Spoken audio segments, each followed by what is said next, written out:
हाय समस्त को शुभ सकाळ गुड मॉर्निंग टू एवरीबॉडी। एवं मुझे जस्ट एक्सरसाइज करके आसली आप देखिपे पूरा स्वेटिंग हो झाड़ बोझ ठीक अच्छे। प्रतिदिन सकाल एक्सरसाइज करा उचित। जब एक्सरसाइज पर ड्यूरिंग एक्सरसाइज जब आम बॉडी रू झाड़ बहला स्वेटिंग है जाने जो ओके माने जिते झाड़ बह बॉडी रू आम ब्लड कौन हम ना विशुद्ध हम प्योर हम ठीक अच्छे। ता सहित आमको मेंटाली स्ट्रेस फ्री हवा मेंटाली आम रिलैक्स फील करवा ठीक अच्छे। मैं जस्ट बसिली I am taking rest okay किसी कथबार्ता हवा रेस्ट भी हो कथबार्ता भी हो ठीक अच्छे। ए वीडियो माध्यम गोटे कथा कहवा चाहूँगी जो मैंने बर्तमान यंग अच्छा यूथ जहाँ आम कहे आम बयसर जो मैंने सब अच्छा युवक कॉलेज पढ़ुंट कॉलेज पढ़ा सरला जॉब प्रिपरेशन कर आ किसी भी जॉब न पाई बुलूँगी एमती बहुत प्रकार आमर युवगोष्ठी अच्छा। तेणु वीडियो मध्यम से कहते जाऊँगी जे एवं आम रिसेंटली न्यूज शुणुचे जे आम ओडिशार स्पेशली ओडिशार भी न्यूज आसाला जे आमर जो युवक मैंने अच्छा से मैंने विभिन्न मैं मुझे खोली कहवाई चाहूनी जो कम करने कथा नुहे जोटा कह जाए अनसोशियाल से कम से बिजी रोचंती व्यस्त रोचंती माने तांकर मेन काम कौन तांको छाछुड़ा देकी से कौन करुँच जहाँफल आम राज्य ओडिशार ना वर्तमान कौन जोटा कहते ना पकड़ा भाई अवस्था।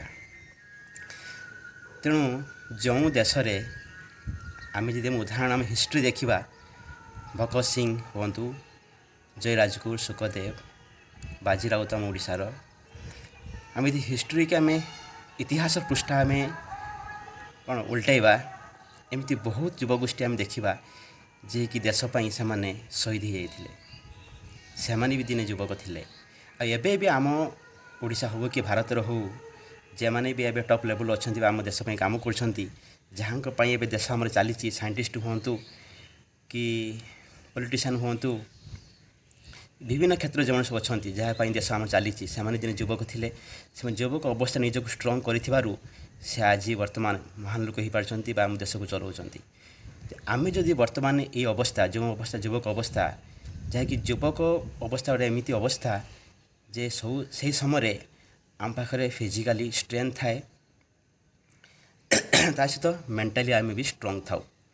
तेणु यहाँ हूँ गोटे कौन भल समय गोटे कम कर निजक स्ट्रंग बनइबार आम देश को गढ़ी तोड़ार यदि से समय आम युवगोष्ठी ये खराब रास्तार पाद देवे ताहले आम देशर अवस्था कौन हम।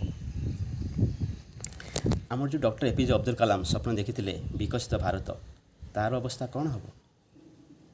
स्वामी विवेकानंद से जन युवक थे से युवक होगी आम देशर ना को सारा विश्व रे से प्रतिपादन करते आम देश को गोटे से भी विश्व गुरु भाव से भी देखुले।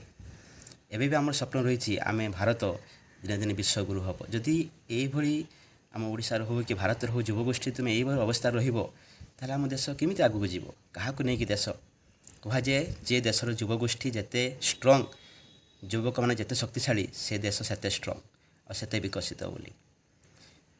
तेणु आम भारत को प्रथम निजक आगे स्ट्रंग बनवार अच्छी फिजिकाली एंड मेंटाली आउ जार पानी पवन जी आमको खाद्य दौर भारत माटी भारत माँ जार पानी आम पीऊे जार वायु आम ग्रहण कर बंचुचे जी आम खाद्य दौर तार ना को कौन आम कलंकित करवा आम मार ना को कौन कलंकित करवा आम कौन ताहारी संतान ये जन्म होइतिलु।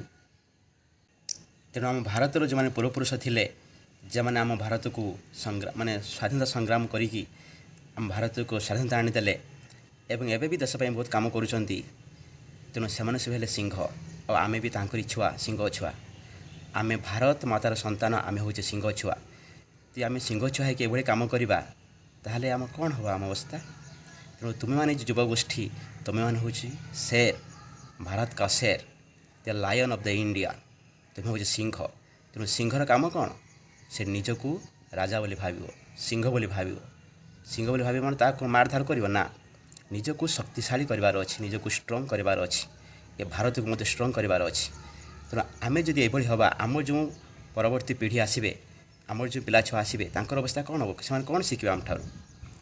तेणु आम हेले युवगोष्ठी आम हेले यूथ এইটা ହେଉଛି ସବୁଠାରୁ ଭଲ ସମୟ ନିଜକୁ ଷ୍ଟ୍ରଙ୍ଗ କରିବାର ଏବଂ ଦେଶ ପାଇଁ କିଛି କରିବାର। କ'ଣ ବୁଢ଼ା ହେଲେ ଦେଶ ପାଇଁ କିଛି କରିପାରିବ? ତେଣୁ ବାର୍ଦ୍ଧକ୍ୟ ଅବସ୍ଥା ଆସିଯିବ ନା ଦେହରେ ସେତିକାଳେ ଯଦି ବା ମନର ଶକ୍ତି ଯଦି ବା ମନରେ ଆମର ମାନସିକ ଶକ୍ତି ଥିବ, କ'ଣ ଦେହରେ କ'ଣ ସେତିକି ଶକ୍ତି ଥିବ କାମ କରିବା ପାଇଁ? କେବେ ନୁହେଁ।